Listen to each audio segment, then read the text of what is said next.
Breaking बातमी येते तर दुसरी ब्रेकिंग बातमी येते बारामतीमधून सुप्रिया सुळे आघाडीवर असल्याचं पाहायला मिळतंय। सुनेत्रा पवार पिछाडीवर आहेत। बारामतीमधून आताच्या घडीची एक ब्रेकिंग बातमी येते। सुप्रिया सुळे आघाडीवर आहेत तर सुनेत्रा पवार या पिछाडीवर असल्याचं पाहायला मिळतंय।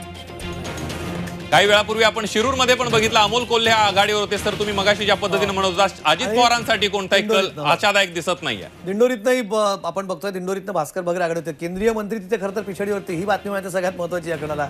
एक सगळ्यात म्हणजे केंद्रीय मंत्री 6 महाराष्ट्रातनं लढतात निवडणुका, त्याच्यापैकी या एकमेव असलेल्या सध्या पिछाडीवरती दिसतात। सध्या जी बातमी आपल्याकडे येते त्याच्यानुसार आपल्यासोबत राजू वाघमारे जोडले गेलेत। आम्ही शिवसेनेबद्दलच चर्चा करतो। तुम्ही जस्ट जॉईन होण्याआधी शिवसेनेचं तिकीट वाटप म्हणजे शिवसेनेसाठी आम्ही सगळ्यात पहिले शैलेंद्रचा आमचा विषय आम्ही म्हणत होतो की नाही दोघांसाठी या निवडणुकांचा निकाल जो येणार आहे ना तो भाजपने निवडणुकीत आणलेला मुद्दा असली शिवसेना नकली शिवसेना निकाल जे येतील त्यातनं ही गोष्ट अधोरेखित होईल की खरंच शिवसेना कोणाची नाही। निकालामधून खरं शिवसेना कळेल याच्याबद्दल वाद नाही, पण खरी शिवसेना कारण निकालावर आपण ठरवणार खरी शिवसेना की खोटी शिवसेना हे बघण्यापेक्षा ऑलरेडी आता ठरलेलं आहे, महाराष्ट्राने स्वीकारलेलं आहे की खरी शिवसेना ही आमचीच आहे।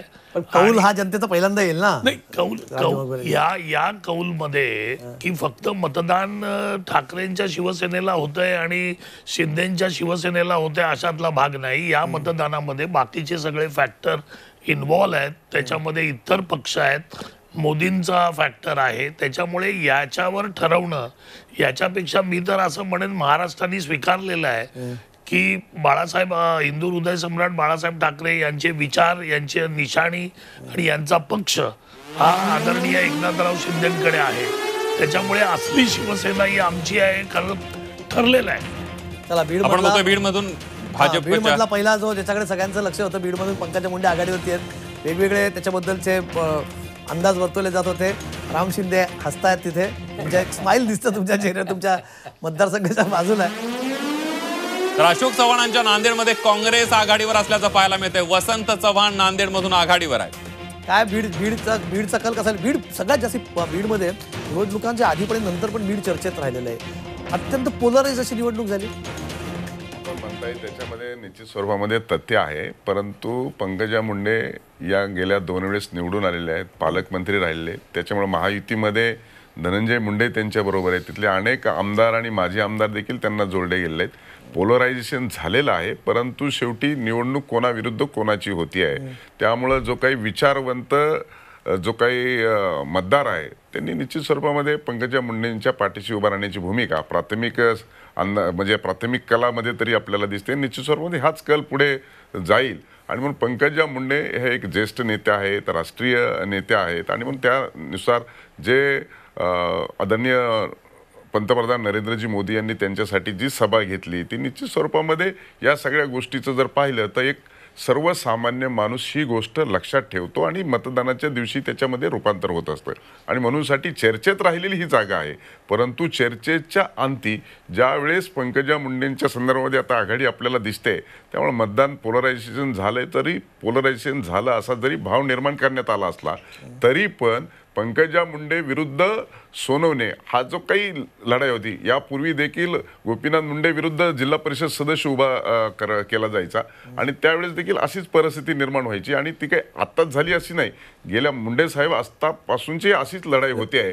परंतु मराठा आरक्षणाच्या आंदोलनाचा थोडासा बॅकग्राऊंड होता। मला असं वाटतं की आता मराठा आरक्षणाचा जरी संदर्भ असला तिथे तरी तो यापूर्वी देखील बीडमध्ये अशी स्थिती असायची आणि ते राजकारण बीडमध्ये अशा स्थितीचं आहे। आम्हाला शेजारचा मतदारसंघ आहे आणि म्हणूनसाठी त्याच्याकडे पाहत असताना मुंडे साहेबापासून पाहिलं पाहिजे आणि म्हणून पंकजा मुंडे ह्या आघाडीवर निश्चित राहतील। ते आपण बीड आणि मराठ्यातलं बोलत पण मला मुंबईतला इंटरेस्टिंग अपडेट आहे।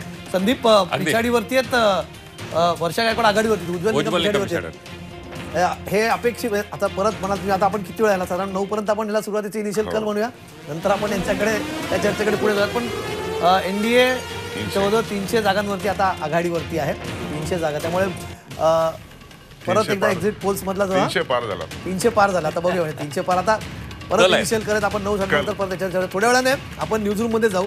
न्यूजरूममध्ये मुंबईतले जे निकाल आहेत आम्ही तुम्हाला दाखवणार आहोत। आमच्या न्यूज ब्रेकिंग सेंटरमध्ये आम्ही थोड्या वेळाने जाणार आहोत, तिथे मुंबईचे निकाल नक्की काय काय आहेत, मुंबईत शिवसेना नक्की कुठे कुठे असणार आहे त्याच्याबद्दल आपण बोलणार आहोत। तत्पूर्वी मला ही गोष्ट जाणून घ्यायची, आपण याच्याबद्दल चर्चा करतोय। या सगळ्या मुंबईतल्या भागात मुंबईतले जे कल येतात, वर्षा गायकवाड तिथे आघाडीवरती दिसतात सध्या तिथे. म्हणजे मुंबईत आपण माझ्या मते आता 6 पैकी आपल्याकडे 4 कल आहेत. 4 जागांवरती महाविकास आघाडी आघाडीवरती आपल्याला दिसत तिथे आणि 2 ठिकाणी पियुष गोयल आणि राहुल शेवाळे. हे जनरली सगळे पत्रकार हेच वर्तवत होते. नाही, पण मला तरी असं वाटतं की मुंबईमध्ये 6 पैकी 4 जागा ज्या आहेत त्या तरी महायुतीच्या नक्कीच येतील. आता जरी वर्षा गायकवाड आघाडीवर असतील तरी हा इनिशियल कल दिसतोय. तिथे निकम साहेबांकडे अगदी जास्त पद्धतीने आणि चांगल्या पद्धतीने लोकांचं मतदान झालेलं आपल्याला बघायला मिळेल. 2 जागांमध्ये थोडा प्रॉब्लेम होऊ शकतो, पण महायुतीच्या 4 जागा तरी नक्कीच येतील एवढं नक्की. म्हणजे आता जे दिसतंय त्याच्यापेक्षा कुठेतरी वेगळा कल